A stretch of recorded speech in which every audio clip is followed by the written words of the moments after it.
रामकृष्ण हरी. आज आषाढी एकादशी.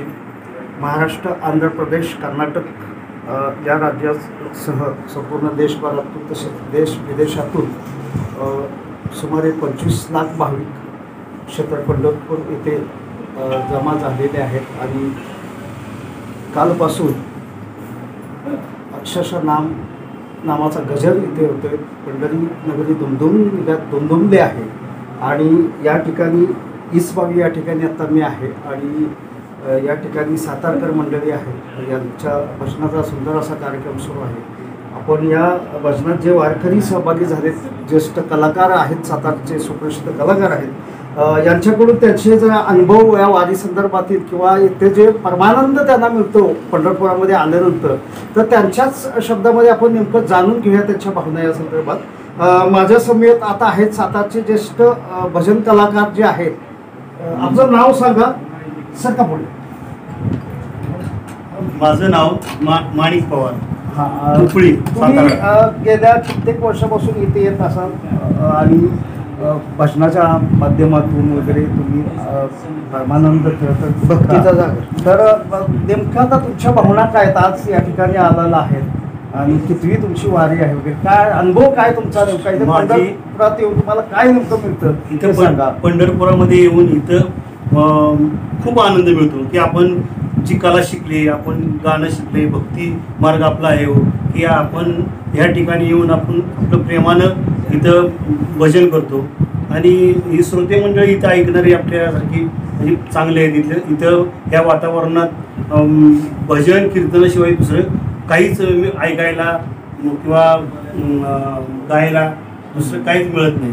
हे एवढंच असतं आणि हाच आम्हाला आनंद मिळतो की आम्ही जे गातो ते लोक ऐकतात आणि जे लोक ऐकतात त्याचं ते ऐकल्यानंतर बी आम्हाला समाधान वाटतं की आपल्याला कोणतरी बाबा ऐकतंय, आपल्याला एक रिस्पॉन्स मिळतोय, की आपल्याला त्या देवाचा परमार्थ केल्यानंतर आपल्याला बाबा एक आनंद मिळतोय. यासाठी आम्ही येतो इथून. सुंदर असं भजन तुम्ही आता केलं, अजून सुरूच आहे. आपला परिचय द्या. नेमकं आपलं गाव कुठून आलात आपण? माझं गाव उपळी, शहापूर उपळी, साताराच्या जवळच एक 3-4 किलोमीटर आहे आणि मी आपल्या सातारा जिल्ह्याचे प्रसिद्ध संगीतकार पाडाला पिकलाय आंबा लावणीचे प्रेम तुकाराम शिंदे मास्तर यांच्याकडे मी प्राथमिक शिक्षण घेतलं आणि त्यानंतर नगरचे बाबादास तुपे यांच्याकडे मी क्लासिकल शिकलो थोडं. म्हणजे साधारणतः किती वर्षापासून ह्या क्षेत्रात आता जवळजवळ 35 वर्ष झालं आहे. आता तुमची सांसारिक जी दैनंदिन घडी असेल आणि ही अध्यात्म हे याचं कसं काय मेळ घालता वगैरे काय? नाही सर, परमेश्वरावर श्रद्धा असली की सगळं, आवड असली की सवड मिळते. किती आपल्या घरी अडचण असली काय असली तरी आपण या वारीला आपण किती कसल्याही परिस्थितीत येतोच. अडचणीचा काही विषयच येत नाही.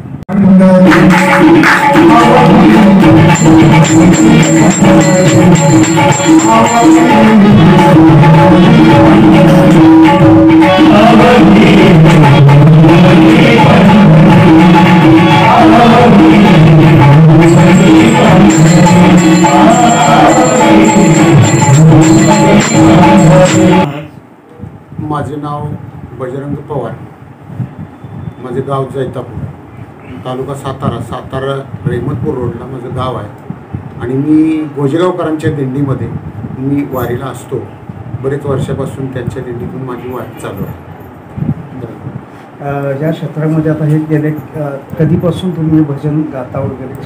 मला या क्षेत्रामध्ये जवळजवळ 40 वर्ष झाली आणि हे क्षेत्रामध्ये संगीत क्षेत्र असं आहे की जेवढं तुम्ही स्वतःला वाहून घ्याल तेवढं तुम्ही मोठे व्हाल किंवा विद्वान व्हाल संगीत क्षेत्रामध्ये. पण आपण संसार करत करत जो वेळ मिळेल तो वाया न घालवता आम्ही या संगीताची सेवा करतो आणि ती सेवा केलेली आम्ही समाजापुढे मांडतो. समाजाला आनंद मिळाला की तो आनंद आम्हालाही मिळतो आणि तो आनंद पंढरपूरमध्ये तर दुगुण आनंद होतो. कारण पंढरपूर हे क्षेत्र असं आहे की जगाचा बाप विठेवर उभा आहे पंढरपूरमध्ये आणि त्याच्या या क्षेत्रामध्ये अगदी वेडे वाकडे गायले तरीसुद्धा जो आनंद मिळतो तो इतर कुठल्याही ठिकाणी येत नाही. आम्ही म्हणजे कलाकार आहोत, आमचा बऱ्याच ठिकाणचा अनुभव आहे. हे आम्हाला या ठिकाणी म्हणजे अनुभव येतो की या ठिकाणी फार समाधान, फार आनंद. आम्ही आमचे जवळजवळ 12 दिवस आम्ही चालतोय सातारपासून इथपर्यंत. पण इथं आल्यानंतर एक अभंग जरी गायला तरी त्या अभंगातून आम्हाला ती परत ऊर्जा तेवढीच आमची निर्माण होते. असं या ठिकाणी आल्यावर आम्हाला हा अनुभव येतो. यावर्षी बहुतेक महाराष्ट्रात सर्वत्र पाऊस झाला या सोहळ्याच्या अगोदर आणि पेरण्या बहुतेक लोकांच्या आटोपल्या, त्यामुळे जवळपास 10 लाखांनं संख्या वारकऱ्यांची जास्त आहे. तर त्या तुम्हाला काय वाटतं नेमकं यंदाचा एवढा मोठा सोहळा पाहून वगैरे नेमकं काय वाटतं? वारकऱ्यांना काही तुम्ही संदेश देऊ शकता तुमचा एवढ्या अनुभवावर? कसं आहे, पूर्ण महाराष्ट्रच नाही पण महाराष्ट्राच्या बाहेरचेही लोक आपल्या पंढरपूर म्हणजे आपल्या मोदींची एक मुलाखत चालू होती रेडिओला. त्यावेळेला मी ऐकलं की मोदींनी सगळ्या राज्यातल्या तीर्थक्षेत्रांचं नाव, त्याच्यामध्ये महाराष्ट्राचं सुद्धा नाव, त्यांनी विठ्ठलाचं नाव घेतलेलं आहे मोदींनी. ते मी ऐकलं, रेडिओ केंद्रावरती त्यांची मुलाखत होती त्यावेळेला. त्यामुळं आज आपला विठ्ठल आहे तो जगप्रसिद्ध आहे. आपण वारकरी तर मानतोच, त्याला जगाचा बाप आहे म्हणून मानतो, पण दुसऱ्या देशातले सुद्धा लोक इकडे मानतात. आणि आता हळूहळू आज अमेरिकेमध्ये सुद्धा ज्ञानेश्वरांची ज्ञानेश्वरी आज त्या ठिकाणी आपले लोक आहेत आणि अमेरिकेच्या लोकांना सुद्धा इंग्लिशमध्ये त्याचं प्रवचन चालू आहेत, अभ्यास चालू आहे ज्ञानेश्वरीचा. त्यामुळं या पंढरीच्या पांडुरंगाकडे जास्तीत जास्त लोक अजून इथून पुढं, यावर्षी 10 लाख, पुढच्या वर्षी 15 लाख होतील. हा अनुभव आम्हाला येतोय. मागच्या 20 वर्षापासून आम्ही वारीला येतोय तेव्हापासूनचा जो अनुभव येतोय. आता यावर्षी तुम्ही 10 लाख सांगितले, 25 लाख. यावर्षी 25 लाख सांगितले, याच्या पुढच्या वर्षी आणखीन 5 लाख वाढतील. ही विठुरायाची कृपा आहे. माझ्या समेत सातारा जिल्ह्यातील एक नामवंत कीर्तनकार आहेत, हरिभक्त प्रकाश महाराज कदम, आणि ते सुंदर भजनसुद्धा गातात आणि या आता भजना कार्यक्रमामध्ये ते सुद्धा सहभागी आहेत. त्यांच्याकडून आपण जाणून घेऊया त्यांचे कीर्तन सेवा असेल किंवा भजन सेवा असेल, या माध्यमातून त्यांनी जे आता अध्यात्माची वाटचाल सुरू केली आहे, प्रत्यक्षात त्यांचा अनुभव काय आहे हे आपण जाणून घेऊया. महाराज सांगा, आपलं नाव वगैरे परिचय द्या. रामकृष्ण हरी. माझं नाव हरिभक्त पारायण प्रकाश निवृत्ती कदम. आमचं गाव आहे खेड नांदगिरी, गोरेगाव तालुक्यामध्ये आमचं गाव आहे. माझा तसा व्यवसाय आहे मेडिकलचा. सातारामध्ये किरण मेडिकल या नावानं सुप्रसिद्ध असं माझं दुकान आहे मेडिकलचं. आणि या दुकानाच्या काम करत दुकानामध्ये काम करत, दुकान ही खरं वास्तविक औषध देणं ही एक सुद्धा सेवा आहे.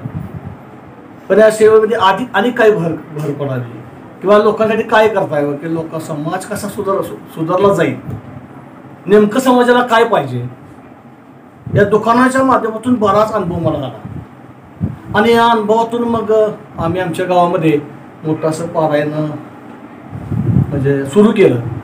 आणि या पारायणाच्या माध्यमातून गावातील लोकांनी, वास्तविक मी काय कीर्तनकार नव्हतो, छोटंसं कुठंतरी मी भजन करत होतो.